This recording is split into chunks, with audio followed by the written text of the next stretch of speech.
শিব ঠাকুরের প্রিয় মাস হলো শ্রাবণ মাস। এই পবিত্র মাসটি শিব ঠাকুরকেই অর্পিত। শিব আরাধনায় শ্রাবণ মাসকে সবচেয়ে উত্তম মাস বলে মনে করা হয়। শিবপুরাণ অনুযায়ী শ্রাবণ মাসে শিব পুজো করলে অমোঘ ফল লাভ করা যায়। নমস্কার বন্ধুরা, আমি সায়নী, তোমাদের সবাইকে স্বাগত জানাই লিভিং উইথ সায়নীর আরও একটি নতুন পর্বে। শ্রাবণ মাস যেহেতু দেবাদিদেব মহাদেবের নামে অর্পিত, তাই এই মাসের প্রত্যেকটি সোমবারেরই বিশেষ গুরুত্ব রয়েছে। শিবলিঙ্গে বেলপাতা, ধুতুরা, ভাং, দুধ, গঙ্গা জল অর্পণ করে পুজো করা অত্যন্তই শুভ বলে মনে করা হয়। এছাড়াও যে সমস্ত ভক্তেরা শ্রাবণের প্রতিটি সোমবারে ব্রত উপবাস রাখেন, তারা দেবাদিদেব মহাদেবের বিশেষ কৃপা লাভ করে থাকেন, এই রকমই মান্যতা আছে। তো চলো বন্ধুরা, আমরা দেখে নিই শ্রাবণ মাসের তৃতীয় সোমবারে আমরা বাড়িতে অতি সহজ সরলভাবে দেবাদিদেবের কিভাবে পূজা পাঠ করব, কি বস্তু শিবলিঙ্গে অর্পণ করব এবং তার ফলাফল কি। এছাড়াও অখণ্ড পাপ খণ্ডন করার জন্য আমরা কি নিবেদন করব দেবাদিদেব মহাদেবকে। এছাড়াও বন্ধুরা তোমাদেরকে বলে দেব পঞ্চামৃত ছাড়াও তোমরা আর কি কি দিয়ে শিবলিঙ্গ অভিষেক করতে পারবে এবং তার কি ফলাফল। তো চলো বন্ধুরা, দেরি না করে মূল পর্বে যাওয়া যাক।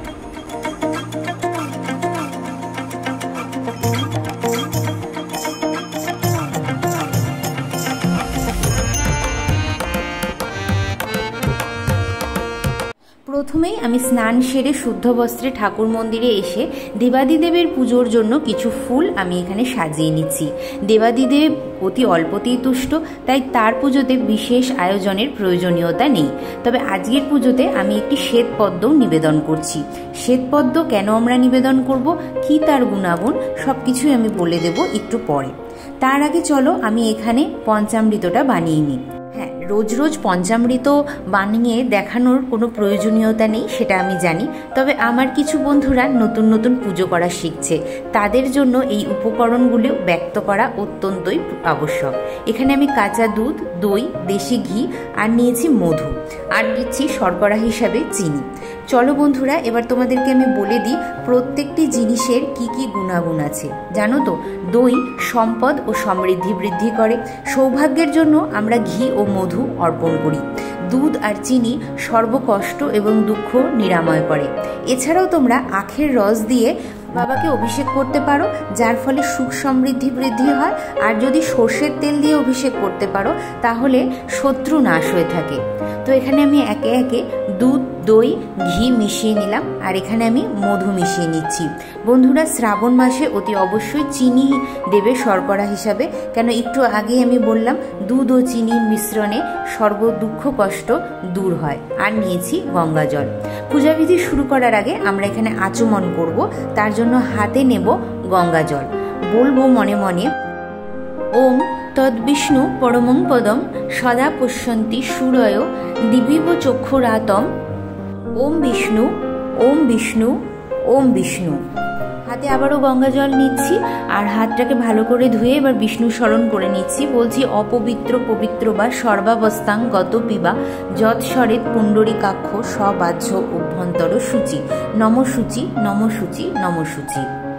শিব পুজোর জন্য আমি উত্তর দিকে একটি পাটা পেতেছি। তোমরা ঠাকুর মন্দিরেও কিন্তু পুজোবিধিটা করতে পারো। এখানে আমি একটা শ্যুট করছি, যার জন্য তোমাদেরকে বোঝানোর জন্য আমি বাইরে এখানে পাটা পেতে দেবাদিদেব মহাদেবের পুজো করছি।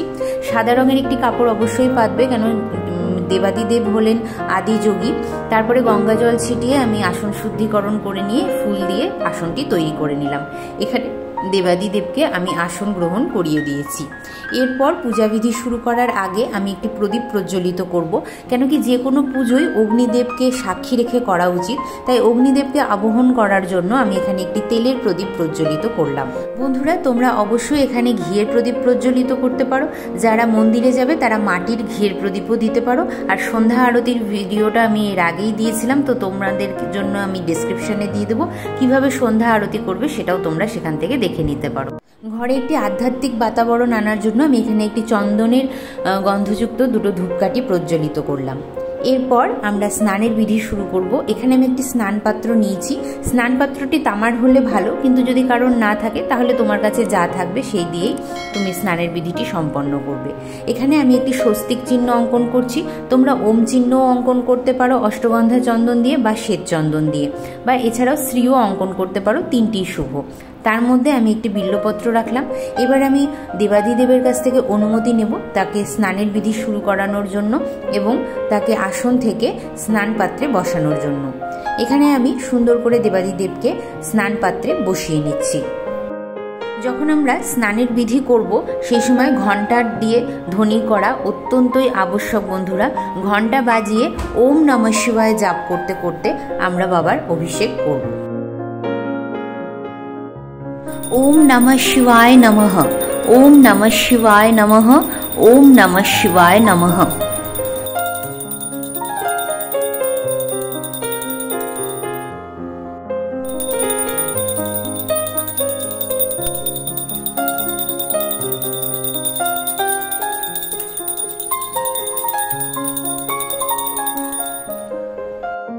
ওম নমঃ শিবায়, ওম নমঃ শিবায়, ওম নমঃ শিবায়। বন্ধুরা, আমাদের স্নানের বিধি সম্পন্ন হলো। কিভাবে শিবলিঙ্গে গঙ্গা জল অর্পণ করবে তাই নিয়ে আমি এর আগের অর্থাৎ দ্বিতীয় সোমবারের পূজা বিধিতে সম্পূর্ণরূপে বিস্তারিত আলোচনা করেছি। তোমরা সেখান থেকে পূজা বিধিটি দেখে নিতে পারো। এখানে আমি অষ্টগন্ধা চন্দন দিয়ে দেবাদিদেবকে তিলক করছি। তোমরা চাইলে শ্বেত চন্দন দিয়েও দেবাদিদেবের তিলক করতে পারো। আচ্ছা, তোমরা অনেকেই আমাকে বলেছো যে গৌরী পীঠ বা গৌরী পদ্মটি কোন দিকে রাখবে। তো গৌরী পদ্মটি সবসময় উত্তর দিকে রাখতে হয়। আর নন্দী মহারাজকে তোমরা কোন দিকে মুখ করে বসাবে তার প্রশ্নের উত্তরে বলি, নন্দী মহারাজ সবসময় দেবাদিদেবের মুখের দিকে তাকিয়ে বসে থাকেন। তাই তার পরম ভক্তকে অবশ্যই তোমার ডান দিকে এবং দেবাদিদেবের বাঁ দিকে বসিয়ে তার দিকে মুখ করে স্থাপন করবে। এখানে আমি একটি শ্বেতপদ্ম এনেছি। এবার এই শ্বেতপদ্মের ব্যাখ্যা হলো, শ্বেতপদ্ম আমরা এই জন্যই নিবেদন করি যে আমাদের যদি কোনো পাপ থেকে থাকে, শ্বেতপদ্ম তৃতীয় সোমবারে নিবেদন করলে দেবাদিদেবকে সমস্ত পাপ থেকে মানুষ উদ্ধার পান। কিন্তু এটা অবশ্যই পুরাণের কথা। আমি ব্যক্তিগতভাবে মনে করি যে মানুষের কর্মের দিকে নজর রাখা উচিত এবং কোনোভাবেই যাতে আমরা কোনো ভুল কর্ম না করে ফেলি সেই দিকে লক্ষ্য রাখা উচিত সবসময়। তবে হ্যাঁ, আমরা মানুষ কিছু ভুল ভ্রান্তি পাপ আমাদের দ্বারা হয়েই যায়। তো সেই পাপ খণ্ডন করার জন্য বা অখণ্ড পাপ খণ্ডন করার জন্য একটি শ্বেতপদ্ম শিবলিঙ্গে তৃতীয় সোমবার তোমরা নিবেদন করতে পারো। আর যা হরের প্রিয় তাই কিন্তু হরিরও প্রিয়। হরির যেহেতু শ্বেতপদ্ম প্রিয়, তাই হরেরও শ্বেতপদ্ম প্রিয়। এটা তোমরা নিশ্চয়ই জানো যে আমরা সবসময় বলে থাকি হরি হর আত্মা, অর্থাৎ হর এবং হরি কিন্তু একই। হরি সংসারের দেবতা আর মৃত্যুর দেবতা হলেন মহাদেব বা হর। এখানে দেখো আমি 3টি বিল্লপত্র নিবেদন করব এবং বলবো ওম নমঃ শিবায়, ওম নমঃ শিবায়, ওম নমঃ শিবায়। বন্ধুরা, তোমরা এর বদলে একটি বিল্লপত্রও নিবেদন করতে পারো। কেউ যদি চাও 11টি, 28টি বা 108টি, তাহলে তারা সেইভাবেও বিল্লপত্র নিবেদন করতে পারো, যে যেভাবে আয়োজন করতে পারছো তার পুজোর। এখানে আমি ওম নমঃ শিবায় জপ করতে করতে আকন্দের মালা পরিয়ে দিলাম। আর অবশ্যই নীলকণ্ঠ ফুল তো বাবার পুজোতে লাগবেই। এখানে আমি সাদা ফুল দিয়ে পুজো করছি, বলছি ওম নমঃ শিবায়, ওম নমঃ শিবায়, ওম নমঃ শিবায়। আর এখানে সর্বশেষে আমি ধুতুরা ফুল ওম নমঃ শিবায় জপ করতে করতে শিবলিঙ্গে অর্পণ করলাম। বন্ধুরা, তোমাদের যদি কারোর কালো সর্পদোষ বা সাড়ে সাতির দোষ থাকে তাহলে তোমরা এই সময় মহামৃত্যুঞ্জয় মন্ত্রটিও জাপ করতে পারো। আমি স্ক্রিনে দিয়ে দেবো, তোমরা দেখে নিতে পারো। আর এখানে দেখো আমি এবার ওম নমঃ শিবায়, ওম নমঃ শিবায়, ওম নমঃ শিবায় জাপ করতে করতে শ্বেতপদ্মটি বাবার কাছে নিবেদন করে দিচ্ছি। তবে আমি এখানে পাশে রাখলাম কেন কি আমার লিঙ্গটা খুবই ছোট, তোমরা দেখতেই পাচ্ছ। এরপরে আমি দুর্বা নিবেদন করছি। দুর্বা দীর্ঘায়ু এবং নীরব কামনায় সবাই দিয়ে থাকেন। তুমি 5টি, 7টি, 3টি দুর্বা নিবেদন করতে পারো। এরপরে কিছু জিনিস আমি এখানে নিবেদন করছি। এখানে কি কি আছে চলো একবার দেখে নিই। এখানে আছে সিদ্ধি পাতা। সিদ্ধি পাতা বাবার অত্যন্ত প্রিয় একটি জিনিস, অবশ্যই সেটা নিবেদন করতে পারো। অনেকে পঞ্চামৃততে নিবেদন করে, অনেকে আবার গঙ্গা জলের সঙ্গে দিয়ে একসাথে নিবেদন করে, তবে আমি শুকনোই নিবেদন করে থাকি। তারপরে দিচ্ছি দেখো অক্ষত। অক্ষত হচ্ছে গোটা আতপ চাল। গোটা আতপ চাল মা লক্ষ্মীকে তুষ্ট করেন এবং ধনবৃদ্ধি ঘটাতে সাহায্য করে। আর তৃতীয় সোমবার তোমরা অবশ্যই গ্রিন মুগ বা হারা মুগ বা সবুজ মুগ নিবেদন করবে। সবুজ সবুজ মুগ নিবেদন করলে সুখ সৌভাগ্য গৃহে বৃদ্ধি পায়। যাদের গৃহে সুখ সৌভাগ্য সমৃদ্ধি এগুলো একটু কমতি আছে তারাও নিবেদন করতে পারো, বা যাদের অফুরন্ত আছে তারাও করতে পারো। যত নিবেদন করবে তত কিন্তু সেটা বৃদ্ধি পাবে। যখন আমরা নিবেদন করব অবশ্যই ওম নমঃ শিবায়, ওম নমঃ শিবায়, ওম নমঃ শিবায় এই জাপটি করতে হবে। বন্ধুরা, এমনিতে তো আমি সবসময়ই বলি প্রচুর মন্ত্র আছে শিব ঠাকুরের, যেমন মহামৃত্যুঞ্জয় মন্ত্র আছে, শিব চাল্লিশা আছে, শিব ঠাকুরের অষ্টতর শতনাম আছে, কিন্তু তা সত্ত্বেও ওম নমঃ শিবায় জাপটি করতেই ভালো লাগে। কেন কি আমার মনে হয় ওম নমঃ শিবায়ই হচ্ছে একদম বাবার মহামন্ত্র যাকে বলা হয়। এখানে আমি 5 রকমের ফল নিয়েছি। মৌসুমি 5 রকমের ফলের মধ্যে আম, কলা, শসা, আপেল আর আঙুর আছে। তোমরা যে ফল পাবে তোমরা সেই ফল দিয়েই বাবার পুজো করতে পারো। বেল পেলে তোমরা অবশ্যই নিবেদন করতে পারো। আমি বেলটা এখানে পাচ্ছি না, শ্রীফল হিসাবে অবশ্যই বেল নিবেদন করা উচিত। তবে এখন যেহেতু আমার সেরকম সৌভাগ্য হয়নি তাই আমি হয়তো পাইনি, আর বাবারও হয়তো ইচ্ছে হচ্ছে না, তাই জন্য আমি পাচ্ছি না। এখানে আমি প্যাড়ার ভোগ দিচ্ছি। অবশ্যই বাবাকে প্যাড়ার ভোগ দেবে যে কোনো একটা সোমবারে। এছাড়াও তোমরা সাদা পায়েস দিতে পারো, তাছাড়াও তোমরা লুচি, সুজি এই সমস্ত কিছু বাবাকে বানিয়ে ভোগে দিতে পারো। তবে আমার মনে হয় ফল মিষ্টান্ন দিয়ে বাবার পুজো দেওয়াটা সব থেকে শ্রেয়। আর অবশ্যই বাবার অত্যন্ত প্রিয় হচ্ছে পায়েস, তো তোমরা প্রত্যেক সোমবারে পারলে সাদা রঙের পায়েস বানিয়ে দিতে পারো।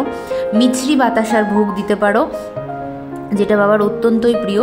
এবং পায়েসটি বানালেও কিন্তু অবশ্যই চিনি, মিছরি এবং বাতাসা দিয়ে বানাবে।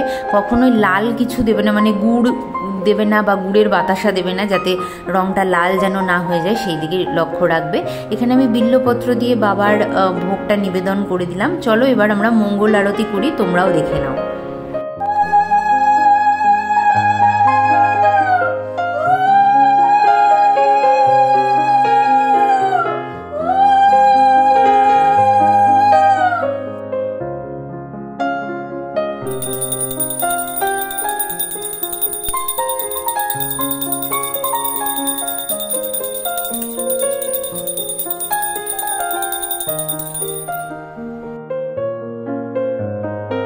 বন্ধুরা, তোমরা যারা মন্দিরে যাচ্ছ তারা অবশ্যই কর্পূর নিয়ে যাবে আর ইনস্ট্যান্ট একটা ধূপ নিয়ে যাবে, যাতে তোমরা বাবার আরতি করে দিয়ে আসতে পারো, কেন এই দুটো জিনিসই বাবার অত্যন্তই প্রিয়।